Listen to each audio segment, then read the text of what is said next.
ব্রজভূমিতে এক ভোরে নন্দগোপাল নামক এক গোপাল ছিলেন। তিনি ছিলেন অতি নিরীহ, সৎ ও ঈশ্বরপ্রেমী। তার বাড়িতে জন্ম নিয়েছিল এক অদ্বিতীয় সন্তানের নাম শ্রীকৃষ্ণ, যিনি পরবর্তীতে সমগ্র পৃথিবীকে তার ভক্তিতে মোহিত করে দেবতা হিসেবে পূজিত হন। নন্দগোপাল এক আদর্শ পিতা এবং রক্ষক ছিলেন, যার জন্য তার সন্তানের জন্য ছিল এক অটুট ভালোবাসা। শ্রীকৃষ্ণের জন্মলগ্নে যখন তিনি গোপীগোপালদের কাছে আসেন, তখন তিনি সবার মাঝে এক অদ্ভুত প্রশান্তি নিয়ে আসেন। ব্রজের পিতামাতা, বিশেষ করে নন্দগোপাল এবং যশোদা মা, তাদের জীবনে এক নতুন দিশা পান।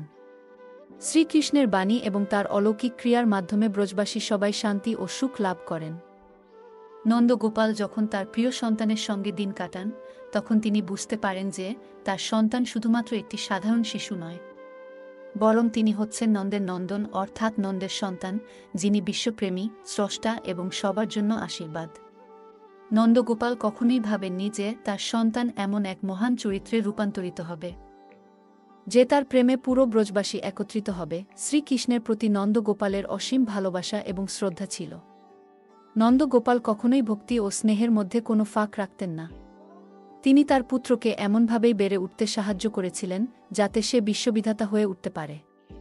তার পরবর্তী পদক্ষেপে তিনি কৃষ্ণের আগমনকে মনে রেখেছিলেন, যেন তার সন্তান সকলের আশীর্বাদ ও প্রার্থনায় বিশ্বভরসার কেন্দ্রবিন্দু হয়ে উঠবে। তবে শ্রীকৃষ্ণ যখন বড় হন, তখন তার চরিত্রের নানা দিক প্রকাশ পেতে থাকে।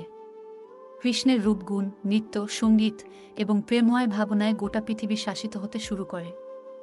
গোপীগোপালদের প্রেমের মধ্যে এক অমর রহস্য ছিল, যা শুধুমাত্র নন্দের নন্দনের মতো এক মহান চরিত্রের মাঝেই পূর্ণতা পায়।